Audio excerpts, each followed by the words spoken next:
ময়মনসিংহে বৈষম্য বিরোধী আন্দোলনে পুলিশ ও হামলাকারীদের গুলিতে শহীদ হয়েছেন ৫ জন, আহত শতাধিক, যাদের অনেকেই এখনও হাসপাতালে চিকিৎসাধীন। তাদের সুচিকিৎসা আর হত্যাকারীদের বিচার নিশ্চিতের দাবিতে সাম্প্রতিক সময়ে ময়মনসিংহে বিক্ষোভ করেছে ছাত্র জনতা। প্রতিনিধি আব্দুল মান্নান পল্টনের তথ্য ছবিতে ডেস্ক রিপোর্ট।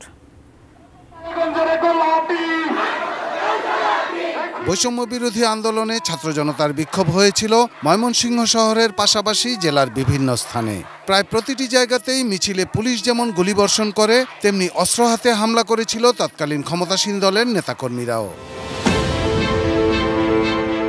আগস্ট মাসে আন্দোলনে প্রকাশ্যে অস্ত্র হাতে গুলি করা ময়মনসিংহ মহানগর ছাত্রলীগের আহ্বায়ক নওশেল আহমেদ অনি ও ওয়ার্ড আওয়ামী লীগ সভাপতি শাহজালাল হৃদয়ের ছবিগুলো জেলাবাসীর চোখে এখনো ভাসে। এরই মধ্যে গ্রেপ্তার হয়েছেন তারা দুজনই, তবে হামলাকারী অনেকেই এখনো গ্রেপ্তার হয়নি।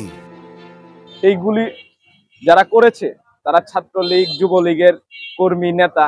এটা নিয়ে এই শহরে আর কারো ডাউট নাই। মাঠের অলরাউন্ডার আমি, আর ঘরের allrounder Tylox. Tylox toilet cleaner, clean মানেই টাইলক্স। আন্দোলনে ময়মনসিংহ শহরে পুলিশের গুলিতে নিহত হন রেদওয়ান হোসেন সাগর, নূরে আলম সিদ্দিকী রাকিব ও জোবায়ের আহমেদ। গৌরীপুরে মারা যান বিপ্লব হাসান আর ফুলপুরে সাইফুল ইসলাম। হত্যা ও হামলাকারীদের সবাইকে বিচারের আওতায় আনার আশ্বাস দিলেন পুলিশের এই কর্মকর্তাও।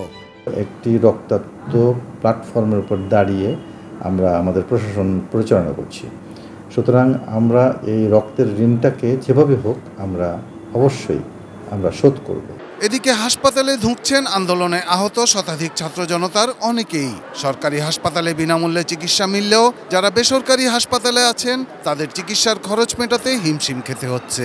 5 বার অপারেশন করা হয়েছে, আমাকে আরো অপারেশন লাগতে পারে। আমি স্বাভাবিকভাবে 8-10 জনের মতো আমি চলাফেরা করতে পারবো না যতদিন বাচ্চা থাকবো।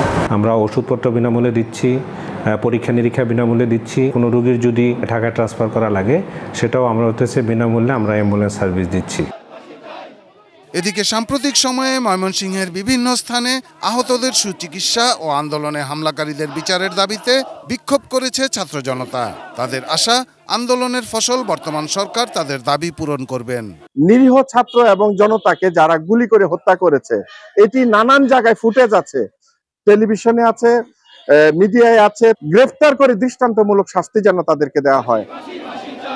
Shahidul Rana, desk report, ATN news.